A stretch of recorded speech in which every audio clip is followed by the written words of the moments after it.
Hello troops, Spectre N7 here. So we're starting the paint process, or rather the prep process for painting the Hyper-Patriot. And the first thing you need to do before you do anything else, in my view, is you have to take off the logos, the Nerf logos, the Hyper-Patriot logo in this case, which we're using for this demonstration. There are a couple of ways you can do it.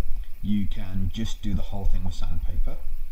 This is the most controllable method, but it also takes forever. On the other side of that coin, you have basically taken a Dremel or other rotary tool and one of their little sanding bits, and basically just take the entire thing off with that. But the risk with that is that if you misjudge it or slip, you can leave big nasty gouges in your shell, and particularly when this is a piece that is going to be primarily used for display, we really do want to try and avoid that. So I use a method, I use the sandpaper for the sort of last stage of this, but the majority of the work that gets done here is done using a method that was popularised by another YouTuber called Bobololo, and it basically involves using a very sharp knife. This is a cheap little mounting point for scalpel blades or Stanley knife blades, but you can use any knife as long as it's really, really sharp. I like to use this because the blades are sacrificial. You can just take the blade out and trash it when you're done, and that way you always know you've got a sharp blade to work with. The other thing you need for this is a heat gun. You can use a hairdryer as long as it's a decent high-powered hairdryer, but this is a sort of specialised heat gun. So what you want to do is you want to just take your heat gun,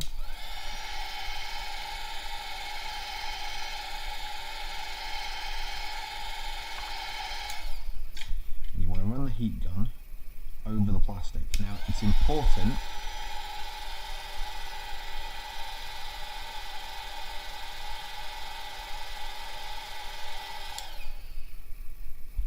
when you do this that you're careful, because you don't want to melt it, but you just want to take a little bit of, you just want to soften the plastic a little bit, and what that means is that when you take your really sharp knife to it, it just shaves right off. It comes off like that. Really nice and simple, and you just, rather than having to sand the entire thing back, the majority of the plastic comes off by this method.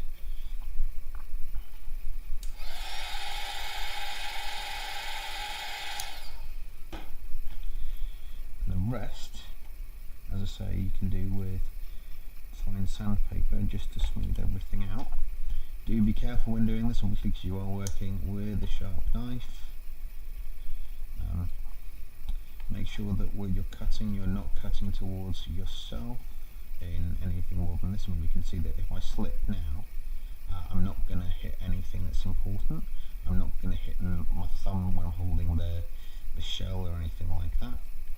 And again, we're just taking this sharp knife and we're just very gently shaving it back to try and level it out. And what that just means is that we don't have to do the majority of the work with sandpaper, and just the last little bit will be done with sandpaper.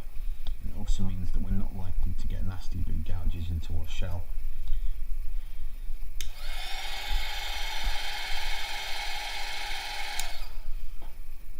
Now, this isn't a quick process, to be clear.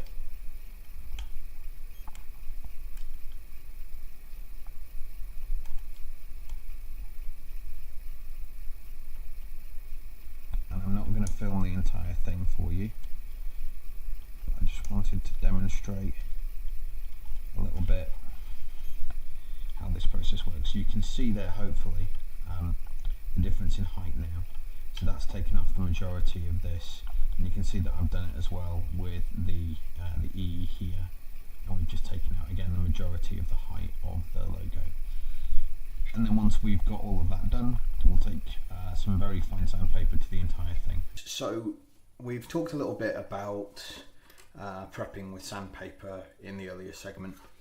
I just wanted to give a little bit of demonstration because one of the things that often gets talked about in modding videos is, you know, sanding and gritting, but actually there's a bit about sandpaper that it's presumed to be common knowledge, but I'm not actually sure how common it is. So I'm going to very quickly go over the basics of using sandpaper. This might sound very much like I'm teaching grandma to suck eggs to the vast majority of people in the community, but again, the purpose of this exercise is to give an idea of the process involved. So you've got sandpaper. Sandpaper comes in varying grit, which is basically how much sanding material there is over the surface area. So this, which you can see is very rough indeed, this is 120 grit. Okay, so this is the this is the harshest sandpaper that I have in my kit. It's the harshest that I use. Then you have something like this, which is 600 grit. So it's a lot less gritty, for want of a better word. Then you've got 800, 1500, and right at the very top end, the super fine, this is 3000 grit. And that feels like, honestly, like poor quality writing paper. It's that fine in terms of its sandpaper. So just to demonstrate, when you sand something with 120 grit, that's what you get. So you get a lot of material off, but you get scratches and things like that. And if you try and paint over that, it's not going to go very well. So what you want to do next is take finer grains of sandpaper. So you see already that's starting to smooth out.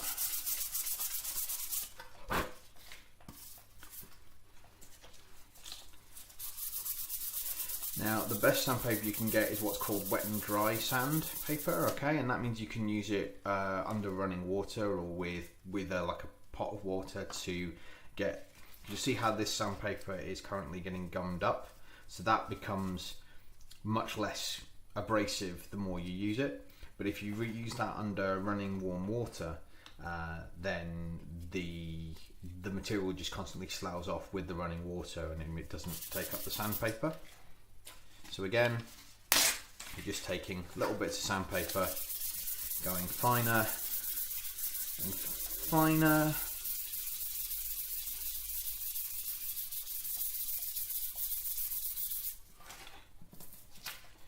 And then down to the very last piece, 3000 grit.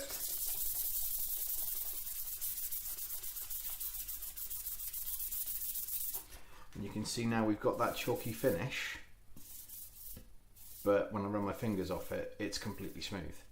So when I put paint on that, that's not going to, that's still going to key and adhere, and means the paint will adhere to the surface in a way that this kind of unsanded stuff isn't going to work. But it also means that this is completely smooth. You're not going to get any dings, cracks or otherwise, whereas if I just painted straight onto the stuff that I'd sanded with 120 grit, you can hear when I run my nail across that, you can hear the difference. I'm just going to run my nail across it so you can hear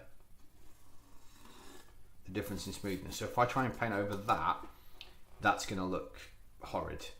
And you'll need to use multiple, I mean, it's not going to be, you can use multiple coats of paint to overcome these scratches, but honestly, you are better off just taking finer grits of sandpaper, finer grades of sandpaper, and just sanding it back.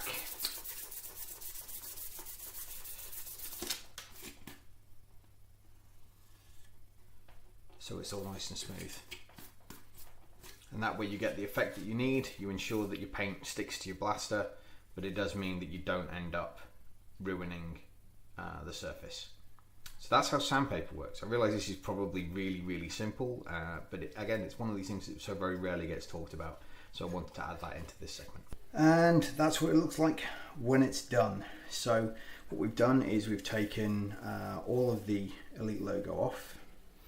You can still see there's like you can see how on this area here we've now got this kind of chalky finish.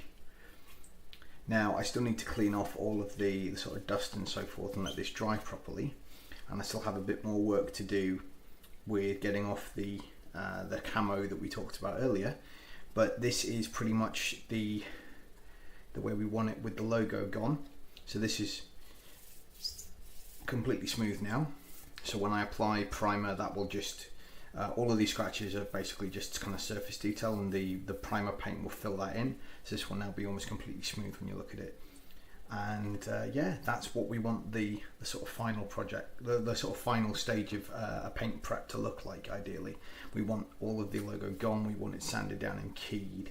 I still have a bit more work to do on this one to get into all these little nooks and crannies to make sure that there's no shiny plastic left, that there's no spots where the paint's not going to take.